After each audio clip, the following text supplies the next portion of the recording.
Hello दोस्तों, नई कहानी में आपका स्वागत है। कहानी अच्छी लगे तो लाइक करना, चैनल को सब्सक्राइब ज़रूर कर देना। तो चलिए फिर कहानी को शुरू कर लेते हैं। मेरा नाम अनु है और मैं एक मल्टीनेशनल कंपनी में काम करती हूँ। मेरी उम्र अभी लगभग 24 साल है और मैं अभी भी सिंगल ही हूँ। लेकिन पिछले कुछ दिनों में ही मेरी कंपनी में एक लड़के ने ज्वाइन किया है जिसका नाम अर्जुन है और वह देखने में बहुत ही खूबसूरत है। देखने में भला कि खूबसूरत मैं भी हूँ, जो मेरी तरफ देखे देखता रह जाए। अर्जुन बातें करने में बहुत ही मजाकिया है। मुझे उसका नेचर बहुत अच्छा लगा। धीरे धीरे हमें काफ़ी सारी बातें होने लगी। मुझे उसका साथ अच्छा लगता था। वह बहुत ही अच्छे स्वभाव का लड़का था।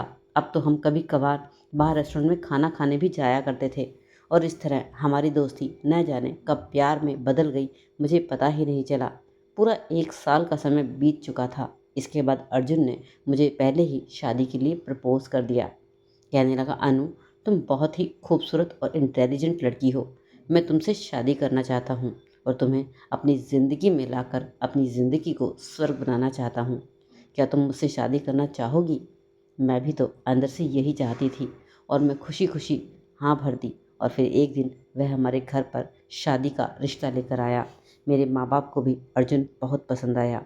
जैसे मेरे माँ बाप को लड़का चाहिए था, अर्जुन बिल्कुल ही वैसा था।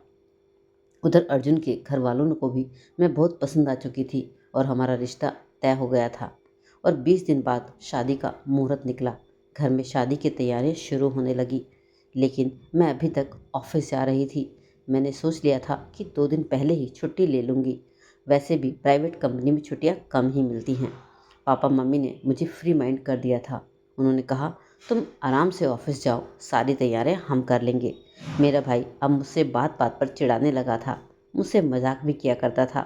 मैं भी मन ही मन बहुत खुश हो रही थी। मेरी ज़िंदगी में भी अब एक अकेलापन ख़त्म होने वाला था।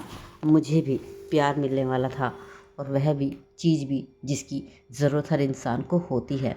शादी में जितने भी दिन बचे थे, मैं अर्जुन से लगातार फ़ोन पर बातें करती थी। वह रोज़ रात को मुझसे सुहाग रात की बातें किया करता था।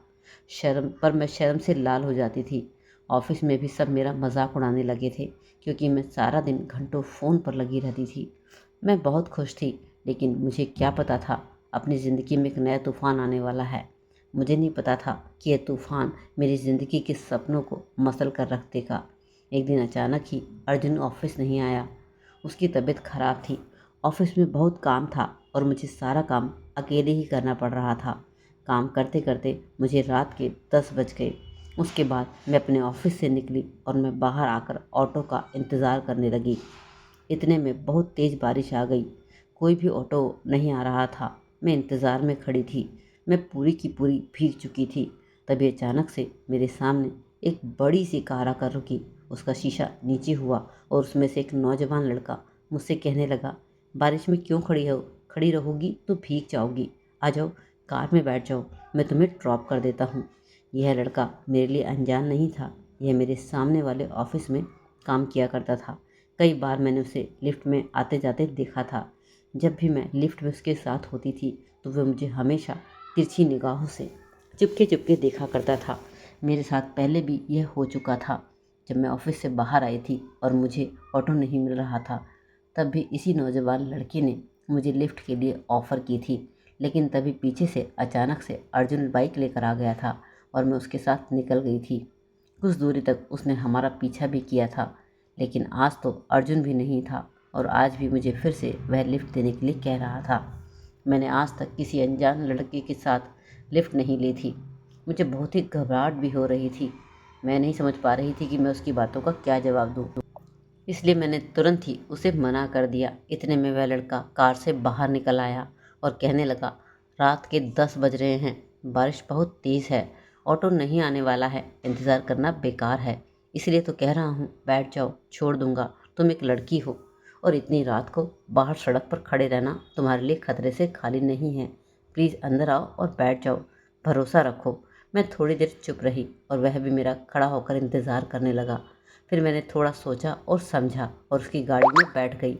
मैं गाड़ी में बैठी। मुझसे कहने लगा कि तुम बहुत ज़्यादा भीग चुकी हो, यहाँ पास ही में मेरा घर है, तुम चाहो तो उधर आकर थोड़ा चेंज कर सकती हो, उसके बाद अपने घर चली जाना, मैं तुम्हें तुम्हारे घर ड्रॉप कर दूँगा।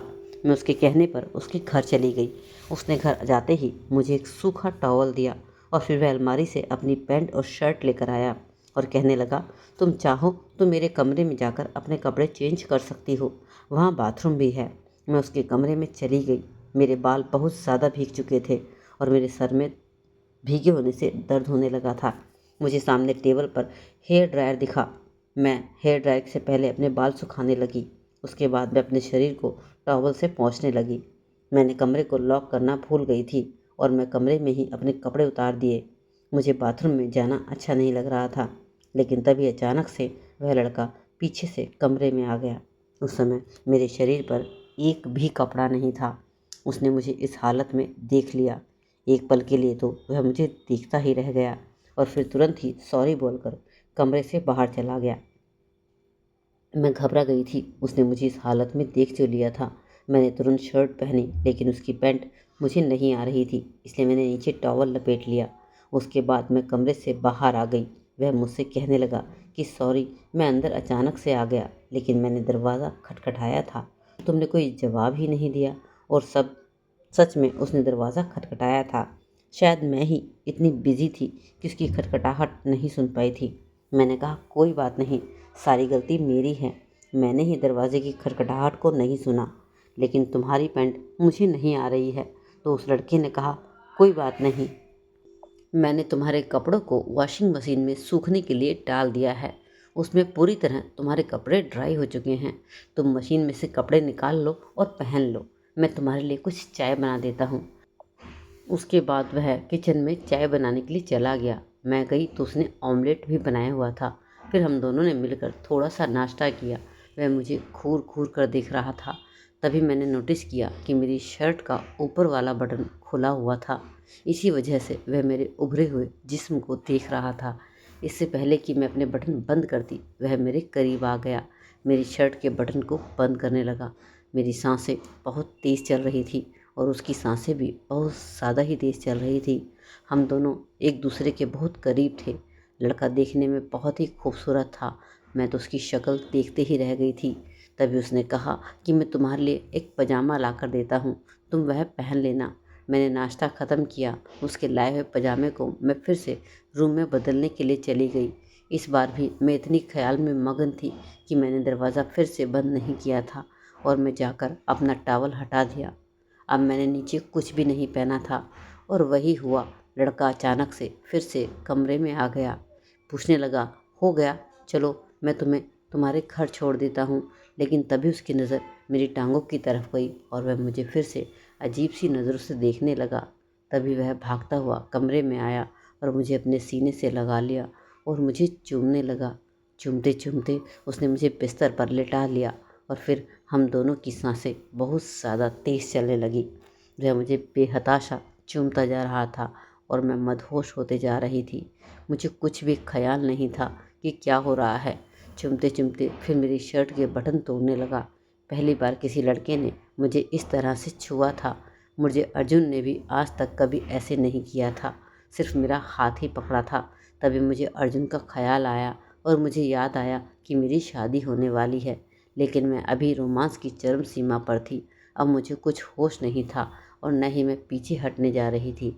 उसने मेरी शर्ट के सारे बटन खोल दिए। मैं उसके प्यार की गहराई में डूब गई और लगभग आधे घंटे तक हम बेसुध होकर एक दूसरे को मोहब्बत करते रहे। लेकिन तभी मुझे ख्याल आया कि ये मैं क्या कर रही हूँ। मैं कहने लगी कि तुम क्या कर रहे हो, मैं तुम्हें जानती तक नहीं हूँ। तब उसने मुझे अपना नाम बताया कि मेरा नाम अभय सिंघानिया है। उसका नाम सुनते ही मैं चौंक गई, क्योंकि यह नाम मेरे साथ वाले ऑफिस के मालिक का था। वह बहुत ही अमीर आदमी था। शायद मेरे बारे में अच्छे से जानता था, क्योंकि मैं हमेशा उसके आसपास से इस ऑफिस से निकला करती थी।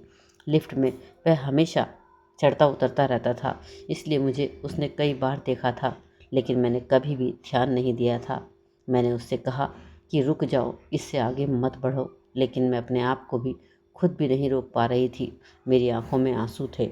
उस लड़के ने मेरी आंखों में आंसू देखे और वह तुरंत हट गया और बाहर चला गया। अब तक उसने मेरे साथ कोई भी हदें पार नहीं की थी। मेरी इज्जत सही सलामत थी। मैं उठी और मैं अपनी ड्राई के कपड़े पहन लिए और कमरे से बाहर आ गई। अभय मेरे साथ नज़र नहीं मिला पा रहा था। उसने चलते हुए कहा कि अच्छा चलो, तुम्हें तुम्हारे घर ड्रॉप कर देता हूँ। हम दोनों कार में बैठ गए। मैं उससे बातें करना चाहती थी, उस बारे में जो कुछ हमारे बीच हुआ था, लेकिन वह तो बिल्कुल चुप था। मेरा घर आने वाला था। मैं निकलने लगी तो उसने कहा कि छाता ले लो, बारिश अभी रुकी नहीं है। उसके बाद उसने एक कार्ड निकाला और मुझे थमा दिया। उसमें उसका नंबर था। मैं चाह रही थी कि वह कुछ बोले, लेकिन वह चुप था। जैसे ही मैं जाने लगी, न जाने मुझे अचानक से क्या हुआ, पलटकर गाड़ी के अंदर आई और उस लड़के को एक किस किया। वह भी मुझे प्यार से देखने लगा। उसके बाद मैं कार से अपने घर में चली गई। रात को मुझे पूरी रात नींद नहीं आई। बस मैं यही सोचती रही, ये सब क्या हो रहा था और क्यों हो रहा था। मुझे कुछ नहीं पता था। तभी मुझे याद आया, उसने अपना कार्ड दिया था। मैंने उसका कार्ड उठाया तो देखा उसका नंबर था। मैंने बिना हिचकिचाते उसका नंबर लगा दिया। फ़ोन उसी ने उठाया। मैं उसे कहने लगी कि मैं तुमसे बात करना चाहती थी। जो कुछ भी हमारे बीच हुआ, इससे पहले कि मैं कुछ कहती, वह कहने लगा। मैं भी इसी ख्यालों में डूबा हुआ था। मुझे भी वह लम्हा भूले नहीं भुलाया जा रहा है। हम दोनों ने फिर कुछ बातें की, फिर मुझे नींद आ गई। सुबह जब मैं उठी तो मेरे मोबाइल फ़ोन पर गुड मॉर्निंग का मैसेज था। अभय ने पूछा, क्या तुम फ्री हो? मैंने कहा नहीं, मुझे शादी की शॉपिंग के लिए जाना है। आज शनिवार था तो आज ऑफिस की छुट्टी थी। आज की तो इसलिए है, मैं पूछ रहा हूँ कि तुम फ्री हो तो हम घूमने चलते हैं। न जाने मेरे साथ क्या हो रहा था। मेरी शादी होने वाली थी और मैं ये क्या कर रही थी। क्या पता यह मुझे प्यार तो नहीं हो गया था। अभय ने तुरंत फ़ोन मिलाया और कहा, ऐसा करो, तुम मेरे घर पर आ जाओ, मैं तुम्हें लंच पर बुला रहा हूँ। मैं उसे मना भी नहीं कर सकती थी और कह दिया, ठीक है, मैं मम्मी से शॉपिंग का कहकर आ जाऊँगी। मैंने अपनी माँ को शॉपिंग का कहा। आज मुझे अर्जुन से भी मिलना था, लेकिन उससे पहले मैं अभय से मिलने जा रही थी। 10 बज चुके थे और मुझे तैयार भी होना था। न जाने ये सब क्या हो रहा था और कैसे हो रहा था। कैसा भूचाल मेरी ज़िंदगी में आ गया था। मैं तैयार हुई, उसके घर पहुंच गई। अभय कहने लगा, मैंने खाना तैयार कर लिया है, पहले हम खाना खाते हैं, उसके बाद हम बातें करते हैं। मैंने उससे कहा, देखो, कुछ दिन बाद मेरी शादी है। इस बात पर वह गुस्सा हो गया, जैसे मुझे खोना नहीं चाहता था। मैं जाने लगी थी, लेकिन उसने मेरा हाथ पकड़ लिया और कहने लगा, देखो, मैं तुम्हारा इंतज़ार कर रहा हूँ। अगर तुम्हारा थोड़ा सा भी मन बदला तो तुम यहाँ आ सकती हो। उसकी आंखों में मेरे लिए मोहब्बत थी। इसका थोड़ा सा भी स्पर्श मेरे अंदर एक हलचल सी पैदा कर रहा था। मैं अपने आप को भी नहीं रोक पाती थी। मैं उसके करीब आई, उसे एक अच्छा सा हग किया और उसके बाद उसका हाथ छुड़ाकर वहाँ से चली आई। बाद में अर्जुन से मिली और उसके हमने कुछ शॉपिंग की। उसके बाद अर्जुन का रात को फ़ोन भी आया, लेकिन मैंने उससे बात की तो पर मेरा मन उससे बात करने को बिल्कुल भी नहीं था। मैंने उससे थोड़ी सी बातें की। मैंने कहा, मुझे नींद आ रही है, मैं सोना चाहती हूँ।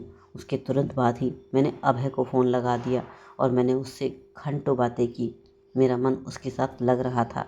कहने लगा, तुम क्या कर रही हो? मैंने उसे बताया कि मैं अर्जुन के साथ शॉपिंग के लिए गई थी। मैंने कहा, तुम क्या कर रहे हो? तो कहने लगा, मैं तो तुम्हारे ख्यालों में ही घूमता हूँ। तुम कल फिर से लंच पर आ जाना। मैंने कहा, मैं नहीं आने वाली हूँ, मेरी अब शादी होने वाली है, तुम समझो ना। चाहते हैं अभी मैं अगले दिन 12 बजे उठकर उसके घर पहुँच गई। हम दोनों ने बैठकर खाना खाया और फिर हम सोफे पर बैठ गए।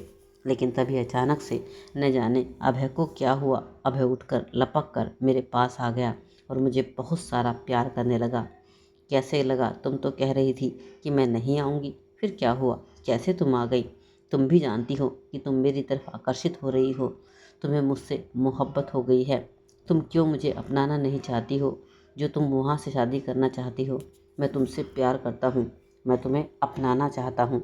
वह मेरे पास आता जा रहा था और मैं मदहोश होती जा रही थी। क्या हुआ मुझे पता ही नहीं चला। लगभग 15 मिनट बाद मुझे होश आया तो सब कुछ हो चुका था। मैं पूरी तरह अभय की हो चुकी थी। न जाने क्या हो गया था। मेरी शादी 15 दिन बाद होने वाली थी और मुझे होश तक न था। उसने मुझे खड़ा किया और मेरा हाथ पकड़ा और मुझे सीधे मेरे घर ले गया, मेरे मम्मी पापा के पास। मेरे माँ बाप मुझे उसके साथ देखकर चौंक गए। अभय ने कहा कि मेरा नाम अभय है और मैं तुम्हारी बेटी और अब एक हो चुके हैं। हम दोनों ने अपना रिश्ता बनाने का फैसला किया है। मैं तो उसकी हिम्मत देखकर शर्म से पानी पानी हो जा रही थी।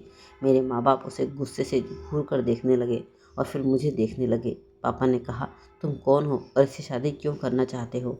उसकी शादी होने वाली है और तुम्हें क्या हुआ है अनु? तुम भी ये सब बातें क्यों कर रही हो? तुम्हें तुम्हारी शादी है।